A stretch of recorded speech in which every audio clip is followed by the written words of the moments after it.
9월 2일 목요일 아침입니다. 오늘은 잠언 16장 10절에서 13절 말씀 보도록 하겠습니다.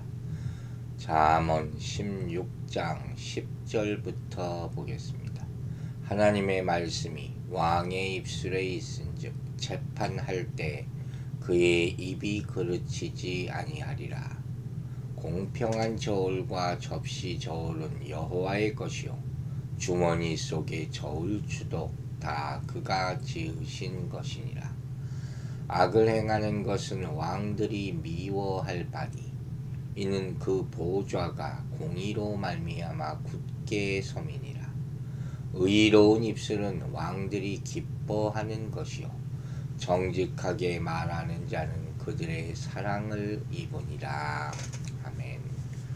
자, 10절부터 15절까지 말씀에는 왕이 반복적으로 나타납니다. 그래서 이 말을 왕의 잠언이다 이렇게 부르기도 합니다. 자, 10절을 보면 하나님의 말씀이 왕의 입술에 있으므로 바른 재판을 한다 이렇게 말하고 있어요. 그래서 하나님의 말씀은 예언이죠. 미리 알리다는 의미를 가지고 있는 그런 말이에요. 그런데 이런 신탁이 왕의 입술에 있다 하는 것은 이스라엘 왕이 하나님의 말씀에 입각해서 이 사건을 심리하고 하나님의 뜻임을 확인하여 선고를 내리면 그것은 왕의 입술을 통한 신탁임을 인정해야 한다라는 의미가 담겨 있는 거예요.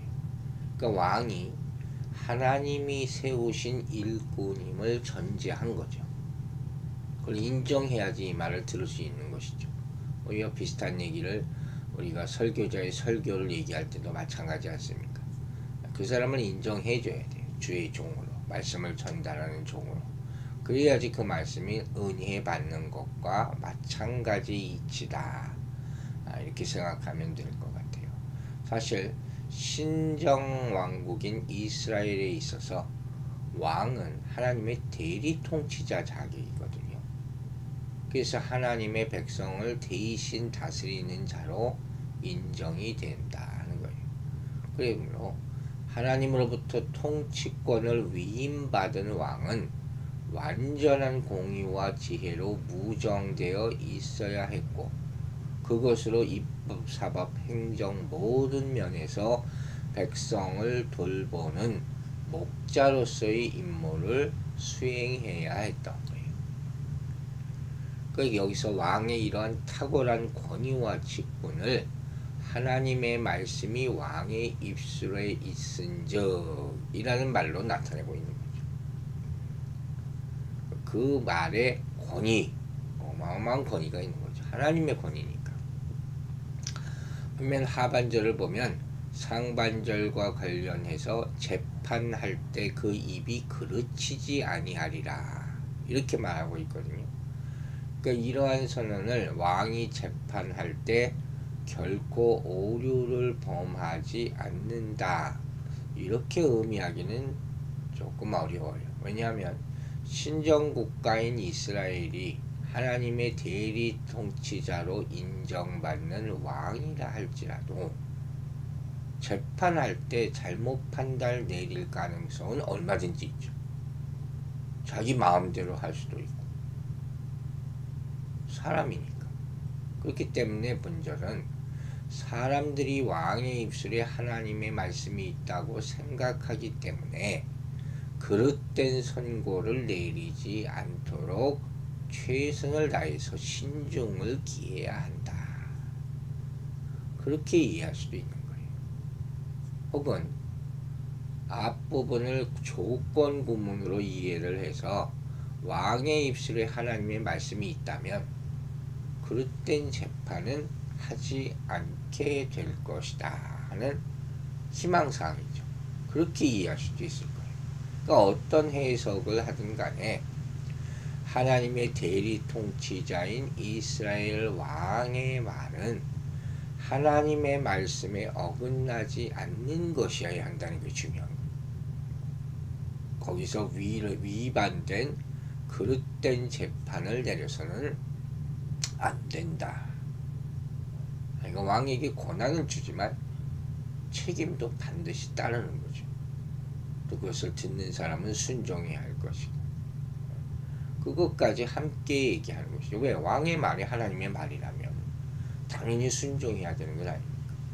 그러니까 이 관계를 카리스마적 관계라 이렇게 얘기하는 거예요. 이게 설교자와 설교를 듣는 사람의 관계에도 똑같이 적용되는 거예요. 고린도 9장, 고린도전서 9장에서 우리 어제 수요예배 때 배웠던 목자의 양과의 관계, 이게 바로 그 관계예요. 공교롭게도 지금 하루 걸러서 이 얘기가 나오는데, 이 둘 사이에 믿음이 있어야 한다 하는 그런 얘기죠. 자, 11절을 보면 공평한 저울과 접시 저울은 여호와의 것이요 주머니 속의 저울추도 다 그가 지으신 것이니라 그랬어요. 이 저울, 접시 저울, 저울추 다 이거 뭐예요? 물건의 무게를 다는 데 사용하는 도구잖아요. 요새는 뭐 이런 거 안 쓰지만 옛날 저 어렸을 때만 해도 이거 썼어요. 추를 가지고 이렇게 무게를 하나하나 올려서 다는 것이죠. 그렇죠. 그러니까 이게 왜 얘기를 했겠어요? 인간이 보다 효과적인 상거래를 위해서 만들어내는 도구 아닙니까? 정확하게 그 측량을 하기 위해서. 근데 여기 이런 말이 있죠. 주머니 속의 저울추. 왜 저울추를 주머니 속에 넣었다고 표현할까요? 감추어 놓은 거거든요. 감추어 놓았다는 건 뭘 의미하겠습니까? 속이는 데 쓰였다 하는 게, 몰래 하나를 감춰 놓고 무게를 속이는 거예요. 더 무겁게. 그러니까 하나를 갖고 있어야 되는데 추를 두 개를 가지고 있는 거죠. 그런데 솔로몬이 이를 여호와의 것이며 그의 지으신 것이다 이렇게 말하고 있어요. 그렇죠? 이 말은 뭐예요? 왕을 속이려 하지 말라. 왕을 속이려 하지 말라. 여기서 말하는 저울의 명칭은 하나의 은유죠. 당시 사회에서 성행하던 비도덕적인 상행위를 염두에 두고 공정한 상행위가 하나님의 엄중한 규례에 포함된 것임을 강조하고 있는 말씀이에요. 공정한 상거래를 해야 된다. 속이지 말라 이 얘기예요. 사실 공의와 공평이 하나님의 속성 아닙니까? 공의와 공평을 실천하는 것이야말로 하나님의 백성으로서 마땅히 해야 할 덕목이라 이렇게 얘기한단 말이에요. 그러나 우리가 이런 공정한 상거래를 실천해야 할 또 다른 이유가 있어요. 이건 뭐냐? 자기 자신들을 위한 거예요. 인간 자신을 위해서. 왜냐하면 공정한 상거래는 그 사회를 안전하게 유지하는 가장 기초적인 요소가 되기 때문이다. 서로를 믿고 신뢰하는 마음, 이거죠. 이게 상거래의 근간을 이루게 된다고 생각해 보세요. 그러면 그 사회는 당연히 안정적이 돼요. 성장하게 된단 말이에요. 하지만 반대로 서로 속고 속이고 돈을 불리고 이익을 챙기는 것이 만연한 사회는 어떻게 돼요? 그 순간적인 이익을 얻게 할 수 있을지 몰라도 결국 불신이 팽배해져서 혼란하게 되고 붕괴하게 되는 거예요. 다 멸망하게 돼요. 이제 뭐 서로 믿지 못하면서 어떻게 거래를 하겠습니까? 어느 정도는 그래도 믿음이 있어야죠. 최소한의 믿음은 가지고 있어야죠. 여러분, 역사에도 나와요. 북이스라엘을 멸망하기 직전 호세와 아모스 선지자가 활동하던 그때 이미 이스라엘에는 공정한 상거래가 실종된 상태였어요. 그 당시 상인들은 궁핍한 자를 삼키며 가난한 자를 망하게 하고 헐값에 사람을 사고 파는 등 타락이 극에 달해 있었다라고 말하고 있어요. 남유다도 마찬가지예요. 남유다의 공력이 시들어가던 시기에도 똑같은 현상이 나타납니다. 그 선지자 미가가 유다 사람들에게 그들의 집에 불의한 재물과 축소시킨 가증한 에바가 있으며 부자들은 강포를 행하여 착취한다. 미가서 6장 10절부터 책망하는 그런 말씀이 등장합니다. 어느 나라나 이러한 일이 있어요. 오늘날 이 사회가 불안전한 원인 중에 하나가 바로 상호 신뢰의 상실이에요. 그리고 이렇게 상호 신뢰가 무너진 원인은 거짓과 속임수가 난무하기 때문이다 하는 거예요. 만약 이러한 현상이 계속된다면 이 사회는 어떻게 되겠어요? 불신과 혼란의 팽배함 속에서 치명적인 상황에 이르게 될 것이다. 그러므로 우리는 무엇보다 정직하고 공평을 추구하는 삶을 살아야 한다는 거예요. 그리고 사람들에게 공평과 정직의 영향력을 끼쳐야 돼요. 소수라 할지라도. 의로운 성도들의 삶, 공평하고 정직한 삶은 그 자신만이 아니라 그가 속한 공동체를 든든히 세우고 유익하게 가꾸는 결과를 이룩하게 된다는 사실을 명심해야 할 것입니다. 자, 이제 12절을 보면 왕이 마땅히 악을 미워해야 한다 하는 사실을 밝히고 있고, 그 이유로는 이는 보좌를 굳게 하는 유익을 주기 때문이다 그랬어요. 왕에게 주어진 사법권이 있죠. 이게 그걸 얘기하는 거예요. 그 어마어마한 법이죠. 먼저 앞부분에서 왕이라면 마땅히 악을 행하는 것을 미워해야 한다고 말하고 있어요. 악은 뭡니까? 범죄, 사악함, 그런 의미죠. 미워한다는 것은, 우리 계속 이 미워한다는 얘기가 나오지만 교만한 자에 대한 하나님의 태도, 우상 섬기는 자를 역겨워하는 것, 다 똑같은 의미가 계속 나오는 거예요. 그러니까 하나님이 미워한다 하면 정말 싫어하시는 거예요. 막 구역질 나도록 싫어하시는 거예요. 왕도 역시 그런 자세로 악을 싫어해야 된다. 하반절에는 왕이 왜 이 악을 행하는 것을 미워해야 하는지 그 이유가 나와 있습니다. 뭡니까? 이것은 공의로 인하여 왕의 보좌가 굳건하게 설 수 있기 때문이다. 그러니까 공의라는 것이 왕권 보좌와 확립의 바탕이다. 어떤 왕이도 그렇습니다. 의로움이 없는 왕은, 부패하면 썩으면 그 왕은 무너져요.